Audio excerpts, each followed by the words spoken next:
Hey everyone, yeah, just adjusting the camera there. But, I wanted to come on here and talk about what's going on right now in the NFL when it comes to a lot of teams.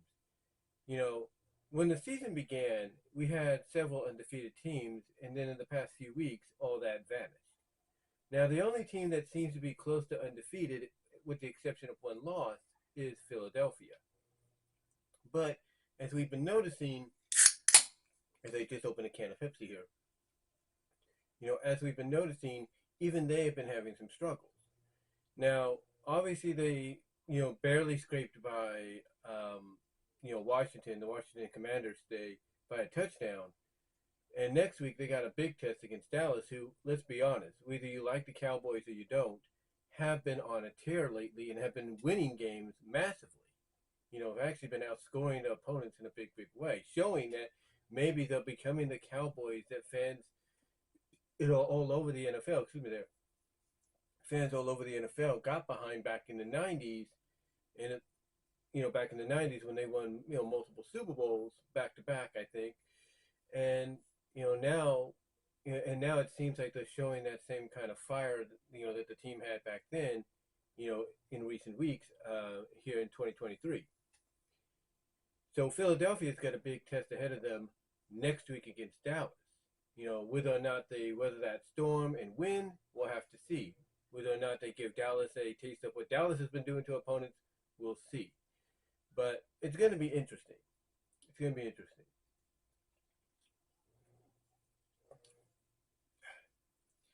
But Philadelphia is not the only team that's kind of, kind of getting into the rough waters, if you will, of the ocean now. San Francisco also has ended up in that situation, 3 losses in a row. Um, Most of them have been very close. This one was probably the biggest loss they've had this season to Cincinnati. Um, but here's my opinion as to why I think a lot of the top tier teams, the elitist of teams, if you will, the elitist of teams, if you will, are struggling. In the as you head into the mid portion of the season, I think the reason they're struggling I think the reason they're struggling is because a lot of teams that were struggling at the beginning that don't have decent records and everything or winnable records right now, a lot of those teams that are scheduled to face these elitist teams, if you will, are starting to get healthy. You know, it's like a reverse effect, if you will. It's like the teams who have players on the injured list, injured reserve, concussion protocols, whatever, you know, basically players that, are not cleared yet are getting cleared. And those teams that are getting those players cleared are teams that are getting some wins but are not at the level fans expect them to be or anybody else expects them to be. Well, at the same time, you have teams that are at the top showing why they're the elitist of the NFL, both AFC and NFC, and they're starting to fall behind a little bit because they're losing players to injury, with its concussions, with its temporary injuries, precautional injuries, whatever. They're starting to lose them right around the time they're facing the teams that are getting their players back. And because that's happening, the teams that are getting their players back that have 500 records, have less than 500 records, could show that they could get to 500, if you will, before the year's out.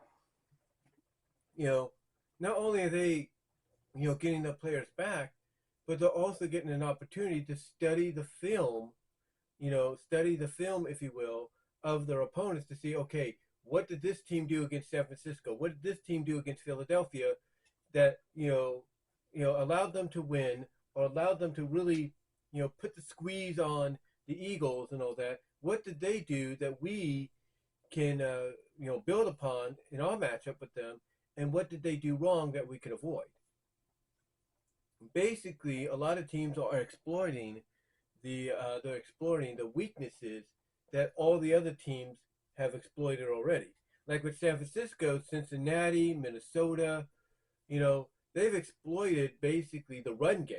They realize that, Brock Purdy is going to rely on Christian McCaffrey, if you will, on the run game. They realize hey, they don't have Debo Samuel right now or Trent Williams. So that's going to be something they're going to expose. They look at the Eagles, and the Eagles were without Hurts for a bit. Hurts is back, but they still have some gaps because of injuries that need to be filled up. So you look at that, and you're like, okay, you know, I mean, you look at that as an opponent, you're like, okay, we need to capitalize on that, and we need to capitalize on this, and go from there. And that's how you see sometimes even in defeat, these teams, playing real close against, opponent against the other teams like the Eagles, like the Niners, like the Chiefs, and so on.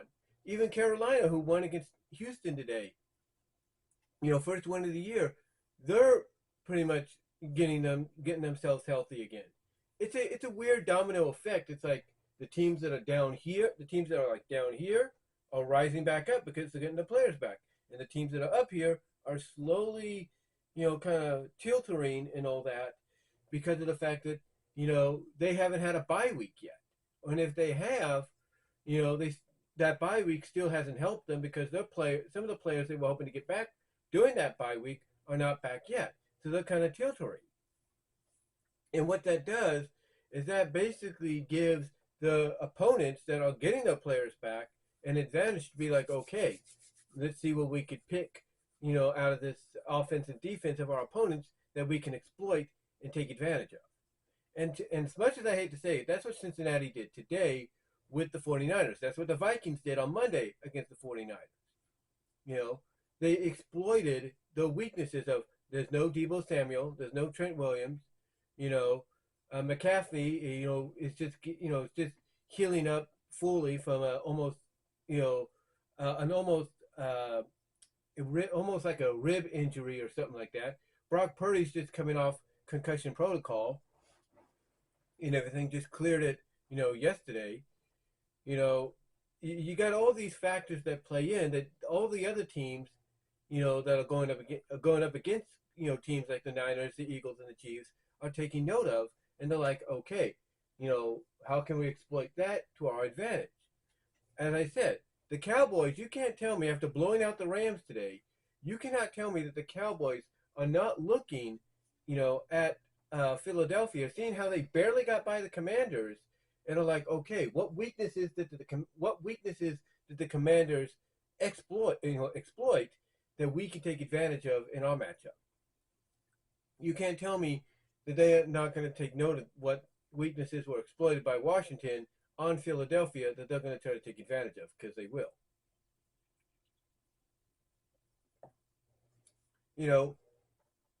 Same with Jacksonville. Jacksonville has the Niners in 2 weeks. Niners got a week off, so that's good. But you have to wonder, Jacksonville's going to study, and they're going to be like, okay, what weaknesses does Cincinnati exploit that we can take advantage of at home? That's what's going to be interesting.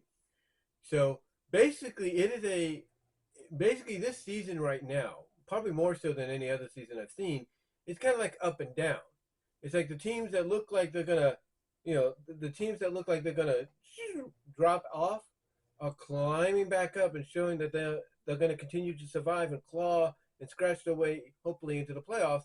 Well, the teams that you would think are instantly bound for the playoffs, instantly bound for the conference championships and potential Super Bowl, are starting to kind of tilter a little bit, because basically the teams that I mentioned that are down here are rising back up because they're getting the players back, the key players back, the star players back.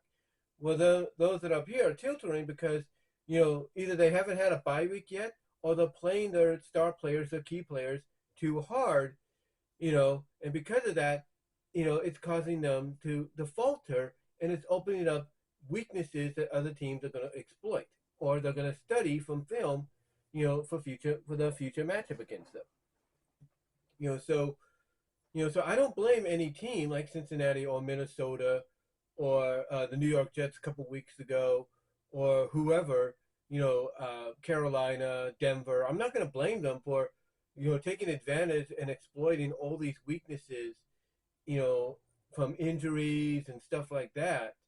And, the teams constantly, going and using the same plays over and over. I'm not going to, I'm not going to, blame them for that. I'm not, because all they're doing is taking advantage of a situation being handed to them at the right time.